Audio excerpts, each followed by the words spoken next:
ევროპაში ყველაზე შეუბრალავი რეპუტაციის მქონე ინსტიტუციამ, ადამიანის უფლებათა ევროპულმა სასამართლომ თქვა, რომ სააკაშვილი იყო გულაგების პრეზიდენტი და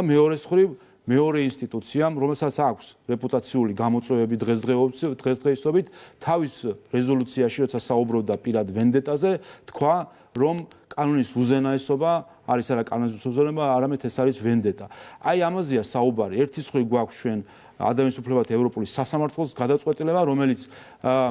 პირადად მიხეილ სააკაშვილს ამხელს გირგულიანის საქართველოს წინააღმდეგ გადაწყვეტილებაში და მის დანაშაულს, რისთვისაც ის ახლა იხდის სასჯელს, პირდაპირ მას ხელს ადებს და ამავე დროს დღევანდელი ამ გადაწყვეტილებით კიდევ ერთხელ ამხელს მის სისტემას, როგორც გულაგების სისტემა, სადაც იყო სისტემა წამების და ის იყო შემქმნელი ამ წამების სისტემისა და მეორე მხრივ ყავს პოლიტიკოსების ჯგუფი, რომელიც ამბობს, რომ მიხეილ სააკაშვილი არის ის, ვინც დღეს ევროპული დემოკრატია უნდა გადაარჩინოს. ახლა ამას შეხედოს ქართულმა საზოგადოებამ, საერთაშორისო საზოგადოებამ და გამოიტანოს თავისი მსჯავრი, ვის სიტყვას უფრო დაეჯერება სტრასბურგის სასამართლოს და აი ამ გადაწყვეტილებებს, რომელიც ეფუძნება ჩვენს და რომელიც აანალიზებს მათ შორის ჩვენს უახლოეს ისტორიას, თუ იმ პოლიტიკურ ჯგუფს, რომელიც იყო სააკაშვილის მფარველი, რჩება სააკაშვილის მფარველად და როგორც ჩანს, ასეც იქნება მომავალში.